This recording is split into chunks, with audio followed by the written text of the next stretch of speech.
नमस्ते, स्वागत है आप सबका एक और ब्लॉग में। आज हम जा रहे हैं भक्तपुर के हिल स्टेशन नागरकोट में।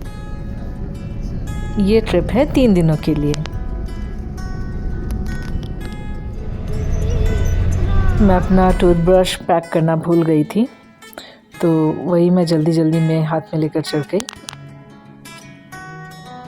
तो हम लोग 2 दिन के ट्रिप के लिए जा रहे हैं नागरकोट में। कुछ लोग होते जैसे मूवीज़ में दिखाते हैं कि कोई प्रॉब्लम आती है दुनिया में, अपोकलिप्स होता है, तो लोग जल्दी से पैकिंग करके 5 मिनट में निकल जाते हैं।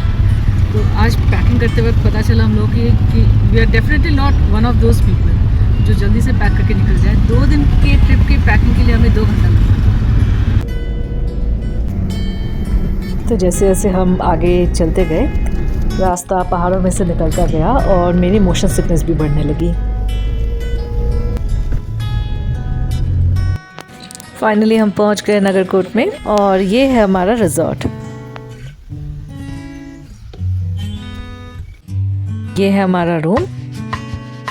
हम लोगों ने डिलक्स रूम लिया था, इसलिए इसके साथ बालकनी भी आई थी।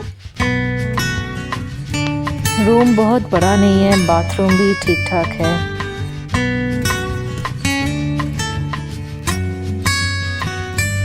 हमने ये होटल इसलिए चुना क्योंकि ये मीडियम बजट के लिए परफेक्ट होटल था।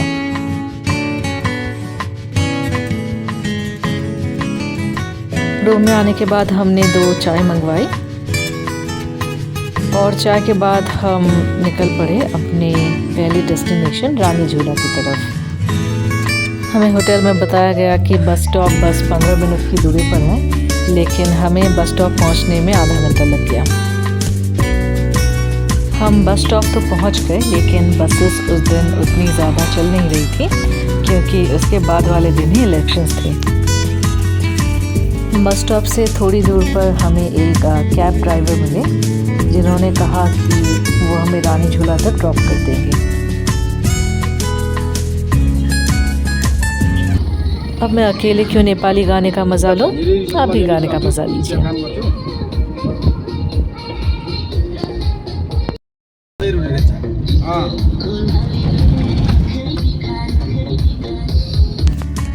भैया ने गाड़ी इतनी स्पीड से भगाई और जैसा कि आपको पता है कि यहाँ पर रास्ता जो है काफ़ी आड़ा तिरछा है, तो मैं सोच रही थी कि मैं कितनी देर में गाड़ी से नीचे उतर सकूँ।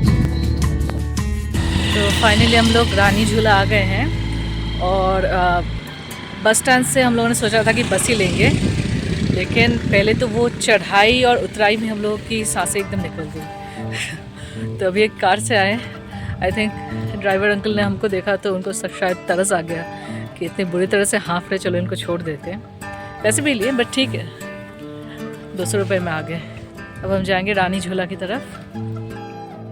तो रानी झूला के रास्ते पर निकलने से पहले हम लोग थोड़ा बैठ रहे हैं यहाँ पे, क्योंकि जैसा कि आपने देखा यहाँ पर जो रास्ता है वो काफ़ी आड़ा तिरछा ऐसे जाता है। तो बहुत सारे डीप टर्न्स हैं, यू टर्न्स हैं, हेयर पिन टर्न्स हैं। तो मुझे भी थोड़ी सी उल्टी आ रही है और गाड़ी जो चलाई है, बाप रे बाप, अंकल ने इतनी फास्ट गाड़ी चलाई है। तो थोड़ी देर बैठेंगे जब तक ये उल्टी वाली फीलिंग नहीं चली जाती है, उसके बाद हम जाएंगे रानी झूला।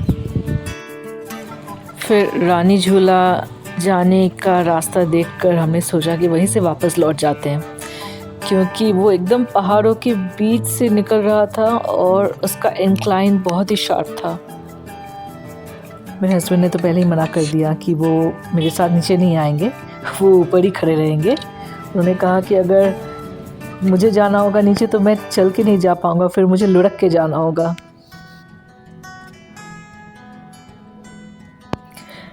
मैं खुद इस रास्ते पर 2 बार फिसल चुकी हूँ। फाइनली सीढ़ियाँ आ गई और फिर मैं चल पड़ी रानी झूले की तरफ। ये वाला वाटरफॉल जो आप देख रहे हैं, ये टोडी वाटरफॉल है और ये काफ़ी नीचे है।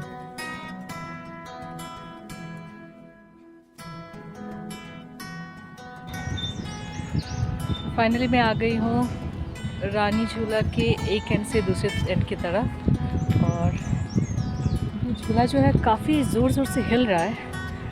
ये एक सस्पेंशन ब्रिज है, तो अगर कोई इसके ऊपर थोड़ी ज़ोर से चलता है या फिर अगर कोई बच्चे इसके ऊपर दौड़ भी रहे होते हैं तो झूला बहुत ज़ोर से हिलना शुरू कर देता है।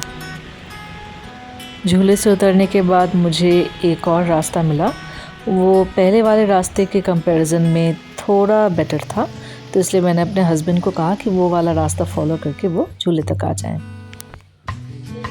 वहाँ से हम लोग जंगल क्राउन रेस्टोरेंट में गए। ये रेस्टोरेंट रानी झूला के एकदम पास में ही है। वहाँ जाकर हम लोगों ने 2 चाय ऑर्डर की और साथ में ऑर्डर किए मस्तंग आलू।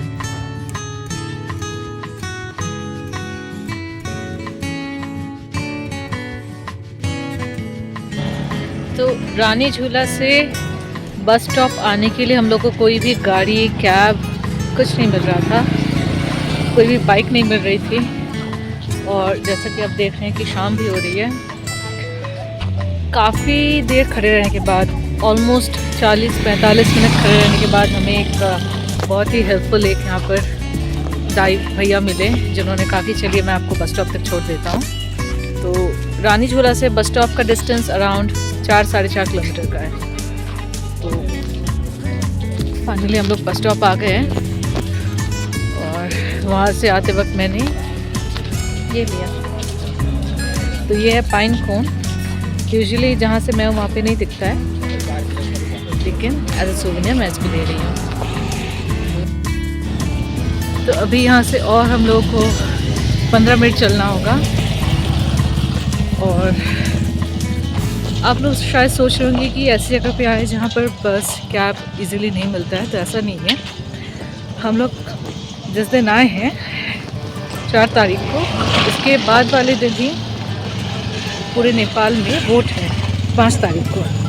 तो जैसे यूजुअली इंडिया में होता है कि वोट्स की वजह से उससे पहले वाले दिन बसेस, गाड़ियाँ जो भी हैं, गवर्नमेंट उनको रिज़र्व करवा लेती हैं ताकि उनको वोट के कामों में यूज़ किया जाए।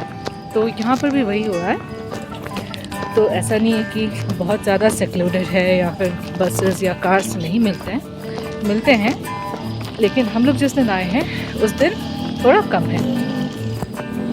अभी मेरे हस्बैंड ने मुझे करेक्ट किया है कि वोट्स नहीं है वो इलेक्शन की वजह से कैब्स और बसेस कम है। ये बहुत ही खतरनाक सा एक स्टीप रास्ता बना हुआ है।